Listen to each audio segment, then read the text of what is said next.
Hello मेरे प्यारे नन्हे दोस्तों, कैसे हो आप सब। बच्चों, आज जो कहानी मैं आपके लिए लेकर आई हूँ उस कहानी का शीर्षक है अपमान का बदला। तो ये कहानी शुरू करते हैं। तेनालीराम ने सुना था कि राजा कृष्णदेव राय बुद्धिमानों और गुणवानों का बड़ा आदर करते हैं। उन्होंने सोचा क्यों न उनके यहाँ जाकर भाग्य आजमाया जाए, लेकिन बिना किसी सिफारिश के राजा के पास जाना टेढ़ी खीर थी। वो किसी ऐसे व्यक्ति के और अवसर की ताक में रहने लगे जब उनकी भेंट किसी महत्वपूर्ण व्यक्ति से हो सके। इसी बीच तेनालीराम का विवाह दूर के नाते की एक लड़की मगम्मा से हो गया। 1 वर्ष बाद उनके घर बेटा हुआ। इन्हीं दिनों राजा कृष्णदेव राय के राजगुरु मंगलगिरी नामक स्थान गए। वहां जाकर रामलिंगम ने उनकी बड़ी सेवा की और अपनी समस्या का सुनाई। राजगुरु बहुत चालाक थे। उन्होंने रामलिंग से खूब सेवा करवाई और लंबे चौड़े वायदे करते रहे। रामलिंग अर्थात तेनालीराम ने उनकी बातों पर विश्वास कर लिया और राजगुरु को प्रसन्न रखने के लिए दिन रात एक कर दिया। राजगुरु ऊपर से तो चिकनी चुपड़ी बातें करते रहे, लेकिन मन ही मन तेनालीराम से जलने लगे।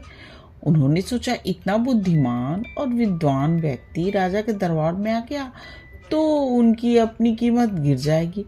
पर जाते समय उन्होंने वायदा किया, जब भी मुझे लगा कि अवसर उचित है मैं राजा से तुम्हारा परिचय करवाने के लिए बुलवा लूंगा।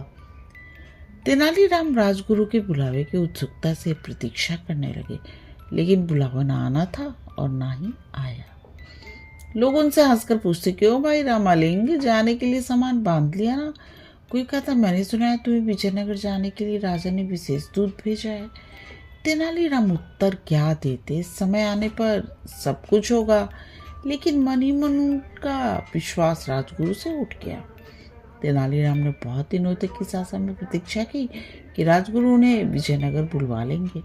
अंत में निराश होकर उन्होंने फैसला किया कि वे स्वयं ही विजयनगर जाएंगे। उन्होंने अपना घर और घर का सारा सामान बेचकर यात्रा का खर्च जुटाया और माता, पत्नी तथा बच्चों को लेकर विजयनगर के लिए रवाना हो गए। यात्रा में जहाँ कोई रुकावट आती, तेनालीराम राजगुरु का नाम ले लेते, कहते मैं उनका शिष्य हूँ। उन्होंने माँ से कहा, देखा माँ, जहाँ राजगुरु का नाम लिया मुश्किल खत्म हो गई। व्यक्ति स्वयं चाहे जैसा भी हो, उसका नाम ऊंचा हो तो सारी बाधाएं अपने आप दूर होने लगती हैं। मुझे भी अपना नाम बदलना ही पड़ेगा। राजा कृष्णदेव राय के प्रति सम्मान जताने के लिए मुझे भी अपने नाम में उनके नाम का कृष्ण शब्द जोड़ लेना चाहिए। आज से मेरा नाम रामलिंग की जगह रामकृष्ण हुआ। बेटा, मेरे लिए तो दोनों नाम बराबर हैं। मैं तो अभी तुझे राम पुकारती हूँ, आगे भी यही पुकारूंगी, माँ बोली। कोटवेड नामक स्थान पर तेनालीराम की भेंट वहाँ के राज्य प्रमुख से हुई, जो विजयनगर के प्रधानमंत्री का संबंधी था। उन्होंने बताया कि महाराज बहुत गुणवान, विद्वान व उदार हैं, लेकिन उन्हें कभी कभी जब क्रोध आता है तो देखते ही देखते सिर धड़ से अलग कर दिए जाते हैं। जब तक मनुष्य खतरा मोल न ले वो सफल नहीं हो सकता। मैं अपने सिर बचा सकता हूँ। तेनालीराम के उत्तर में आत्मविश्वास था। राज्य प्रमुख ने उसे यह भी बताया कि प्रधानमंत्री भी गुणी व्यक्ति का आदर करते हैं, पर ऐसे लोगों के लिए उनके यहाँ स्थान नहीं है जो अपनी सहायता आप नहीं कर सकते। 4 महीने की लंबी यात्रा के बाद तेनालीराम अपने परिवार के साथ विजयनगर पहुंचे। वहां की चमक दमक देखकर तो वो दंग ही रह गए। चौड़ी चौड़ी सड़कें, भीड़ भाड़, हाथी घोड़े, सजी हुई दुकानें और शानदार इमारतें, ये सब उनके लिए नई चीजें थी। उन्होंने कुछ दिन ठहरने के लिए वहां एक परिवार से प्रार्थना की। वहां अपनी माँ, पत्नी और बच्चे को छोड़कर वह राजगुरु के यहाँ पहुंचे। वहां तो वो भीड़ का ठिकाना भी नहीं था। राजमहल के बड़े से बड़े कर्मचारी से लेकर रसोइया तक वहां जमा थे। नौकर चाकर भी कुछ कम न थे। तेनालीराम ने एक नौकर को संदेश देकर भेजा कि उनसे कहो तेनाली गांव से राम आया है। नौकर ने वापस आकर कहा, राजगुरु ने कहा है वो इस नाम के किसी व्यक्ति को नहीं जानते। तेनालीराम बहुत हैरान हुए। वो नौकरों को पीछे हटाते हुए सीधे राजगुरु के पास पहुंचे। राजगुरु, आपने मुझे पहचाना नहीं? मैं रामलिंग हूँ, जिसने मंगलगिरी में आपकी सेवा की थी। राजगुरु भला उसे कब पहचानना चाहते थे। उन्होंने नौकरों से चिल्लाकर कहा, मैं नहीं जानता ये कौन आदमी है, इसे धक्के देकर बाहर निकाल दो। नौकरों ने तेनालीराम को धक्के देकर बाहर निकाल दिया। चारों ओर खड़े लोग ये दृश्य देखकर ठहाके लगा रहे थे। उनका कभी ऐसा अपमान नहीं हुआ था।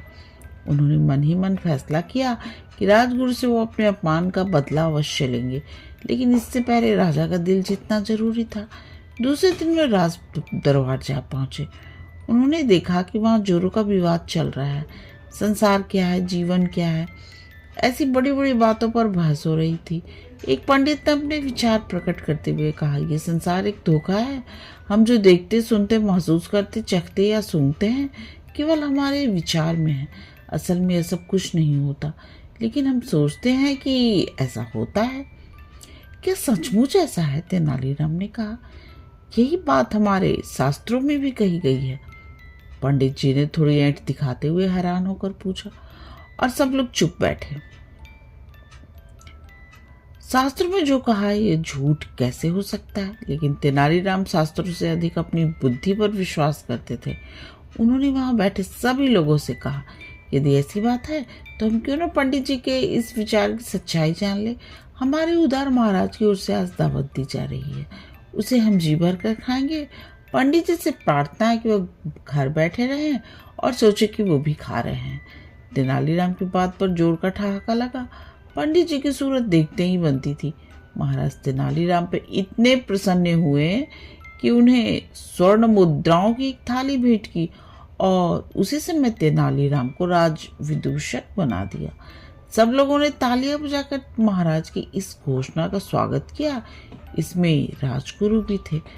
कहानी समाप्त। बच्चों, अगर आपको ये कहानी अच्छी लगी तो प्लीज़ मेरे चैनल को सब्सक्राइब करो और मेरे प्यारे नन्हे दोस्तों, आप आराम से सो जाओ और सपनों की दुनिया में खो जाओ। गुड नाइट मेरे प्यारे नन्हे दोस्तों, गुड नाइट।